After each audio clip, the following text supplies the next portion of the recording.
Hello and welcome to the Sunday Guardian show by Joyeeta Basu. Viewers, what's with Mr. Trump? What is going on? One day he's talking about he's going to give 10% extra tariff to the countries that are part of BRICS because of their anti-American policies. The next day he's talking about 500% tariffs on countries that have been importing oil from Russia. Primarily, basically, it's about China and India. And doesn't he understand that why India has been importing oil, and that if the market in the oil market in the world has been stable, that's also because of India. And there was no such sanction on India as well, except for a price cap. What is going on? What is going on with Mr. Trump and India and Mr. Trump and the rest of the world? To discuss this and much more, I have got a very special guest with me, Professor M.D. Nalapat, who is editorial director of the Sunday Guardian, as well as you know, he is also a well-known, renowned geopolitical analyst. Welcome, Professor Nalapat, to the show. Thank you, Joyeeta. Thank you for inviting me. Okay, Professor Nalapat, first question. Are you able to make sense of what President Trump is doing? Look, Joyeeta, there's a theory in geopolitics that sometimes you have to be wildly unpredictable and you get success that way. I think no one can doubt that President Trump is wildly unpredictable. So nobody knows what his next move is going to be. Nobody knows whether the tweet is going to be followed by a policy directive or is basically just basically to give a signal to the country concerned, watch out. As far as India is concerned, frankly, as far as China is concerned, I think it's high time that the US clamp down on China. They are very major, they have been major destroyers of US manufacturing, and Trump is talking about manufacturing in the US. The real destroyer has been China. The Chinese CCP, the leadership led by Xi Jinping, they basically scoop out the manufacturing of other countries, hollow them out, and take that manufacturing for themselves. And how do they do that? They do that by pricing their products at a price where the competitors, domestic, other external competitors, cannot match their price because China is an authoritarian economy. Normally, you have cost determining price. In China, the costs are determined by the price determines the costs. What price you need to sell your production, to swarm markets, to dump on markets, in other words. Well, they adjust the cost of production by the authoritarian system. And in that sense, the authoritarian system has served as an engine of growth for quite some time, except that now it is becoming very centralized. And as a consequence, and there's lots of world reaction coming in to the expansionist and aggressive policies of President Xi. So as a consequence, China is facing headwinds that it never faced before. As far as Trump is concerned, well, I'd only like to say that sometimes you have to be wildly unpredictable. That's quite an established theory in geopolitics. I'm sorry, I don't want to be undiplomatic, so I'm not going to use the original term that was coined by Richard Nixon. But anyway, the fact is that he certainly is wildly unpredictable, going by his posts and going by his statements. Although, of course, he's got a very good team around him, whether the security team or the other team. Overall, it's a very, very good team. So I don't believe, frankly, that we are in any serious danger of a 500% tariff. As for China, I think it's high time that he clamped down on China. I think it's high time we clamp down on China because they've been scooping up manufacturing from both our countries and other countries in the world. And they've been basically growing their manufacturing, except that nowadays people have become more aware of the risk posed by capitalism, and they're slowly trying to de-link themselves from the Chinese market. Prime Minister Modi is certainly working hard in that. The Trump team is certainly working hard in that direction, and they're meeting with success now. which is why I said Modi 3.0 will be better than Modi 2.0, which will be better than Modi 1.0, and Modi 4.0 should be the best of all, Joyeeta. So the thing is, you see, when you're talking about Mr. Trump, that 500% in particular, this has been actually proposed by Lindsey Graham. Now, when this and Trump is actually saying that I'm considering it. Now, is it more posturing? Is it for show? Is it for effect? Is it because at the simultaneously, say for example, what's going on? The trade deal is being negotiated, possibly a mini trade deal, if not a big one, between India and the US.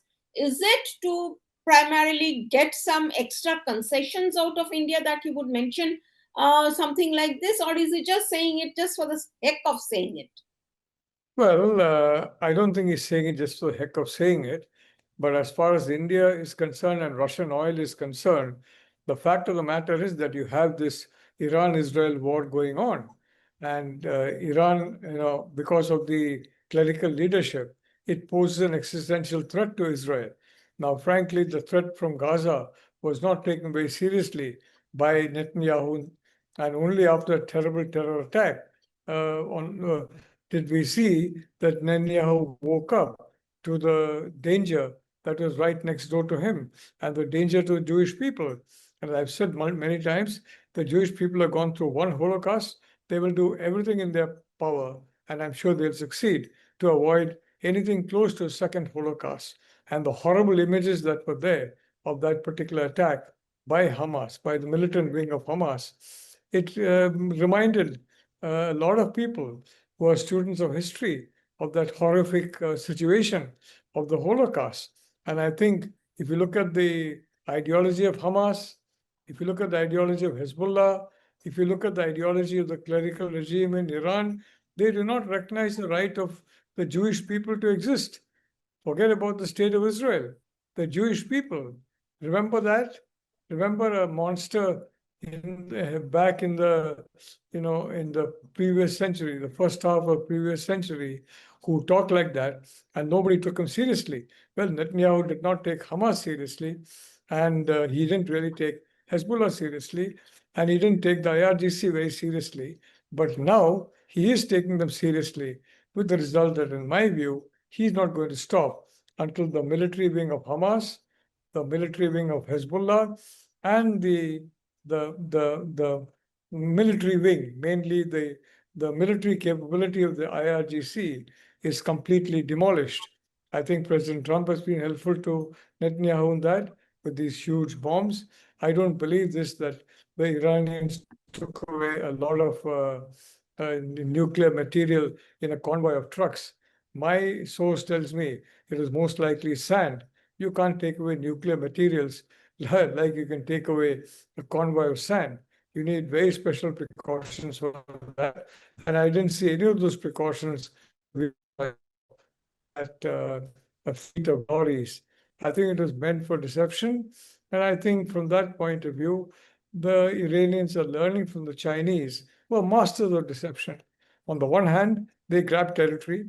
On the other hand, they profess peace. And then what happens? They profess that you should have a kind of a zone of no man's land. Basically, the entire land will be land that belongs to India. And that entire land, half they will say is no, I mean, the whole land is no man's land. So in effect, the Indian military, if we had agreed to those terms, would not have gone into our own land. And far from getting back our own land, we would have lost even more territory. They do this. It's called salami slicing. They take land by slice after slice, hoping to avoid a kinetic war. But in my view, I think a kinetic war is going to come, most likely by 2027. And I was very happy to see that Defense Secretary Hexet have echoed that view in one of his public lectures. So I see 2027 as a year of decision for kinetic war because she is facing a lot of headwind. The biggest mistake he made was getting a third term. The entire party is upset with him, and all those waiting down the line who are thinking about his 2 terms and their Isn't promotions. that? Now, I mean, we kind of deviated, I mean, from the topic a little bit. Uh, I have a question about this. Mr. Trump is suddenly declared a ceasefire, actually imposed a ceasefire on Israel and Iran. And he has been going around telling the world about, that how he has brought peace, how he stopped a nuclear war between India and Pakistan. It seems more than anything else, his desire, his wish for the Nobel Peace Prize is driving his policy. And frankly, he cannot at times see beyond his own interest. What do you think about it? Well, look, he won the most biggest prize of all in the world, which is the presidency of the United States. He won that fair and square, and he was sworn in as the 47th president on the 20th of January. So he's got a long way to go before that term is over. So, quite frankly, I don't think he needs any Nobel Prize and to basically be satisfied. He's won the presidency not once but 2 times in a fair election. So I would like to say that I don't believe that that can be a very strong motivation because supposing he's asked, would you exchange the Nobel Peace Prize for the US presidency? I think it's a safe bet that he would uh, choose the US presidency over the Nobel Peace Prize. So I think regarding the ceasefire, it's a it's a pause. As Prime Minister Modi said about the Operation Sindoor, he he basically ensured a pause in the fighting. There are people who say that that was a mistake, but there must be broader considerations in view. We don't know what the full considerations are. They could be geopolitical as well. They could be in other matters as well. So I'm sure that the Prime Minister had very good reason to effect a pause. And during that pause, India is definitely regrouping its armed forces. India is definitely strengthening its defenses. So next time around, as the Prime Minister said very publicly, it is going to be a game to the finish. And I don't believe it's going to be a finish of India. It's going to be a finish of the country that's attacking us. And frankly, a great disappointment to the country that's been propping that country up to basically needle India. The North Koreans are there to needle the South Koreans and Japan. Uh, I mean, Pakistan is there to needle India, and you have the IRGC and the regime around it to needle the Gulf countries. So I think this is standard policy. The more friendly you talk, the more, frankly, this kind of skullduggery, what else can you call it, goes on. So I think, Joyeeta, very frankly, as far as Russian oil is concerned, we have no choice. If I don't think there's going to be anything more than a pause between Israel and Iran. Israel will not stop, and Iran, once it disarms, the clerical regime is done for. People will come after it. I mean, like they came after Sheikh Hasina. So their survival depends on keeping the IRGC to some extent intact. And at the same time, Netanyahu now understands that when they talk about a threat to the entire Jewish people, they're totally serious about it. And Hamas was serious about it. And of course, Hamas went ahead and did that operation. I don't think Netanyahu is going to be fooled a second time around. I don't think many people in Israel are going to be fooled a second time around. And I think this is going to go on until the existential threat to the Jewish people, not just the state of Israel, is removed, Joyeeta. So it is not exactly upon Mr. Trump to decide whether there is peace on Middle East or not. It is Israel ultimately which will be deciding whether there is peace, isn't it? Look, if President Trump can persuade the IRGC and Hamas and Hezbollah to declare publicly that they are going to disarm and they accept the right of the Jewish people to their own state, I mean, for heaven's sake, it's a tiny state in size compared to a bigger state like India, and a very gifted people, if I may say so. So if these entities can accept the right of Jewish people to exist, accept the right of the state of Israel to exist, he will definitely deserve the Nobel Peace Prize. No question about it, Joyeeta. Yeah. Now the thing is, you see, when we are talking about China, uh, have you noticed? I mean, there is this strange thing that has come in when it comes to American language, the use of American language, the words that they started using. They have suddenly brought back Asia Pacific in the discourse. I mean, people like the White House press secretary, the defense secretary Pete Hegseth, they have suddenly started talking about Asia Pacific, even though it was they themselves, the US itself, that named their Pacific Command to Indo-Pacific Command. And it is only Marco Rubio who is still talking about Indo-Pacific. So does this change in the wording of this, from Indo-Pacific back to Asia-Pacific, which China loves, by the way, does it indicate a change in US policy? I don't believe it does. And frankly, I think Secretary Rubio is a brilliant chap. If you track Secretary Rubio's many speeches, you'll find he's absolutely clear-eyed about the threat from China to the United States, as clear-eyed as, for example, other people the Trump team are. For example, Tulsi Gabbard, the Director of National Intelligence, and Pete Hegseth as well. So I think it won't be long before they revert back to the reality that is the Indo-Pacific that's under threat. And Asia-Pacific no longer exists. It's the old concept. The Atlantic Council and the Brookings and various other think tanks and groups that are very anti-Trump, they're using that. So I don't see why Trump is going to hang on to a term that is loved by those who want to avoid any kind of kinetic conflict with China, no matter at what cost to long-term US interests. So I don't believe that's going to last very long. It is the Indo-Pacific now. We have Indo-PACOM. Hegseth has not changed Indo-PACOM back to the two different commands. It's still a unified command. So I don't see any change in practice, although in words, yes, but I still feel that, it's not going to be long before there's a course correction.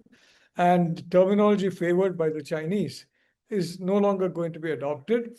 And if you look around all the various institutions that talk about, Asia Pacific, they're all in a way very close to China. In the sense they all say avoid war with China at all costs. It's too expensive for the world, too expensive for the United States. So I think President Trump, somebody is going to give him that memo, and he's going to change and switch to Indo-PACOM, which is the reality of the day. It is Indo-PACOM. The South China Sea, where does that come in? And of course, the East China Sea does come in. But frankly, I think the South China Sea should be called the ASEAN Sea. And as for the East China Sea, it should be called by some other name. The Chinese seem to believe that just because something is called by their name, it belongs to them. Are we going to say that the Indian Ocean belongs to India? Well, we'd be crazy to do it. I'm not going to comment on why China believes that or pretends to believe. I think it's a very convenient cover. But the reality is, I think it won't be long before they go back to the correct geopolitical term, and that is Indo-Pacific. The Hegseth, as I said, has not changed the US military command structure. There's a seamless network between the Indian and the Pacific Oceans, and I don't believe that this is going to last very long.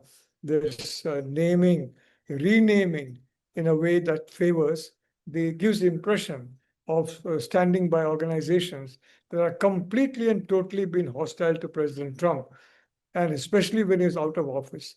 They joined in the cacophony of voices against him to prosecute him, rather persecute him. And you'll recall that in Sunday Guardian, we pointed that out several times, that this man was being persecuted. So I think someone is going to give that memo to him, and that once again, the correct terminology will be used. He's a very smart guy. He wouldn't have got where he is including being the president 2 times, unless he's a very smart guy. So I wouldn't write off Donald Trump. If anybody writes off Donald Trump, and I think Joe Biden did to some extent, well, I think that would be a big mistake, as poor Joe Biden is understanding now. And those who are basically signing in his name, I mean, we talked about his auto pen and all that. I would like to give the benefit of the doubt to Biden.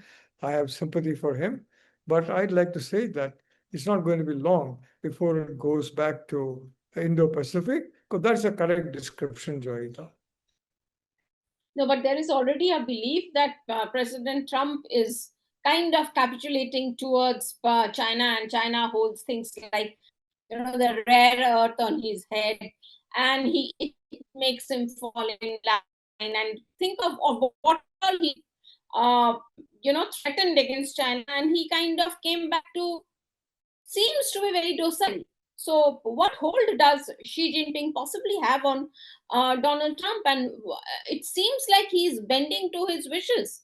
Trump is bending to Xi's wishes. Joyita, in his first term, Hillary Clinton famously accused him of being a Russian puppet. She said that in a debate with Trump, if you remember, that you're a puppet to the Russians. Now, people are saying he's a puppet to the Chinese. He was not a puppet to the Russians, and he's not a puppet to the Chinese. This is his own man. He wants to MAGA, make America great again. You can only do that if you stop the Chinese from becoming the number one economy in the world. Because if they do that, the US dollar is in trouble, the US economy is going to be in trouble, ability to fund record deficits. And by the way, Trump is setting new records in deficits. So all that will be affected. So I think, very frankly, the right approach and the right memos are going to be given to him.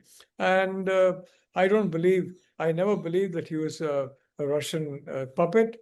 And I don't believe he's a Chinese puppet either. This is very much an American, made in America, and an America first person, like Prime Minister Modi has been made in India and is an India first person. So I don't see any question that he will adopt a policy that is in consonance with US security.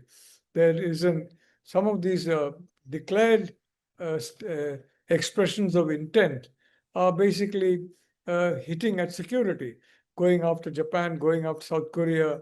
These are treaty allies.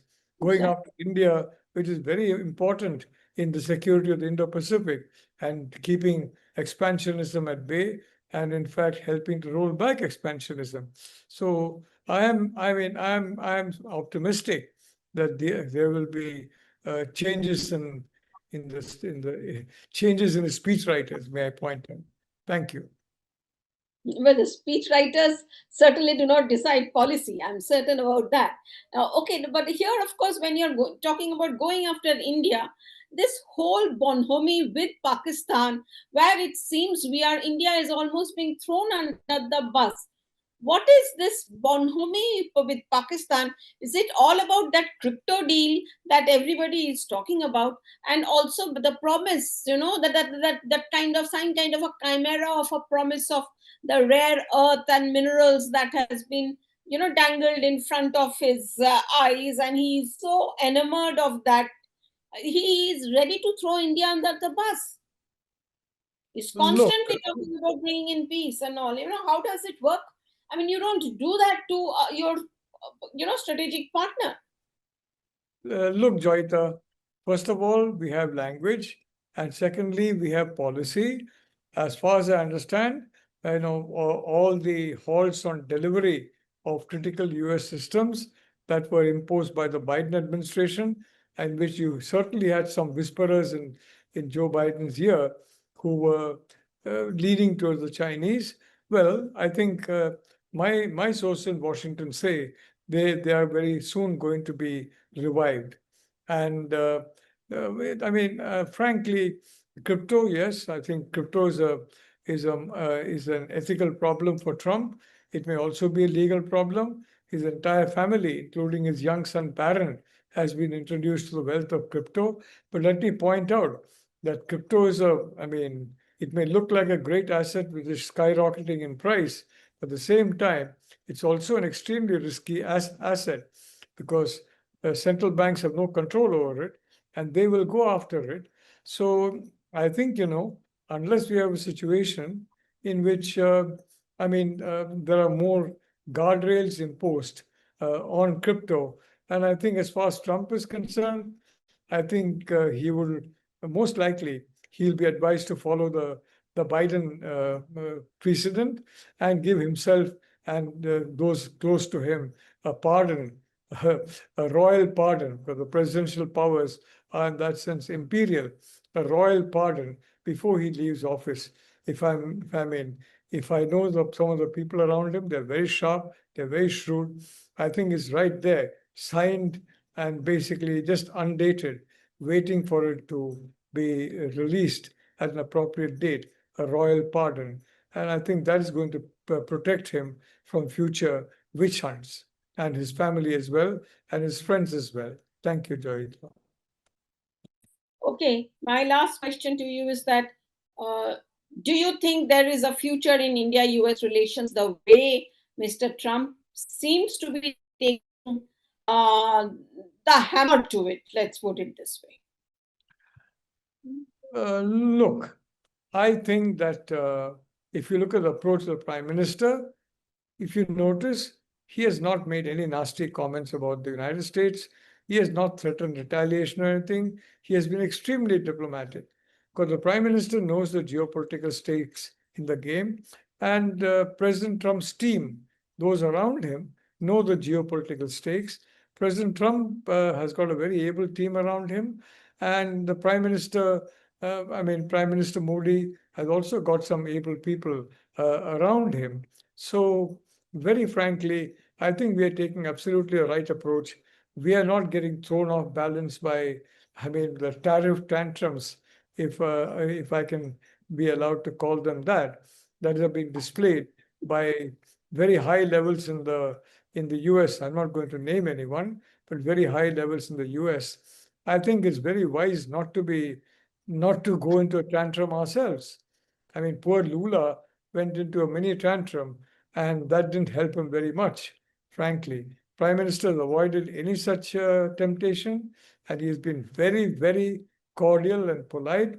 And frankly, he has built a very good relationship with Trump during Trump 1.2. And I think that relationship will be further built on. It will be strengthened during the years of Trump administration. And after, if all goes well, he'll be succeeded by J.D. Vance, an outstanding individual who has got some links with India, as you very well know, through his charming and attractive and brilliant wife. And of course, J.D. Vance himself is equally brilliant. So frankly, I'm optimistic that India-US relations will weather these tantrums. It's like storms and squalls. Every ship, when they make a voyage, every aircraft, when they make a journey, they experience a turbulence. They experience a wind shear for an aircraft. They experience high velocity waves if you're a ship. And unless you've got very, very bad luck, you don't end up at the bottom of the ocean floor the way the Titanic famously did. And I think, the fact that we fly a lot, the fact that we drive a lot, the fact that we use transportation a lot indicates that statistically speaking, air transport, for example, is much safer than road transport. Will you believe it?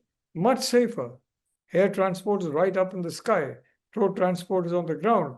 But if you look at the statistical number of casualties, not just fatalities, but casualties, injuries and serious injuries, well, then roads are much less safe than flying. And flying is by far, despite what we saw recently, crashes, which I believe was due to failure on the part of the manufacturer more than anything else. But the fact is, flying is a very safe thing and is much safer than taking a car, Joyeeta. Thank you, Joyeeta. I'm optimistic about the future of the Indo-Pacific.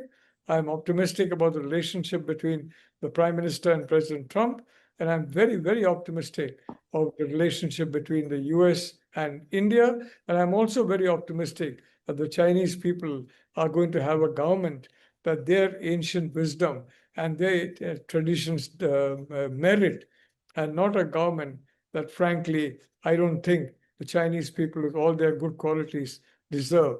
We have a good government, and before some time, China will also have a good government. Thank you, Joyeeta, for having invited me. Thank you, Professor, once again, and thank you, viewers, once again. I'll see you in the next show.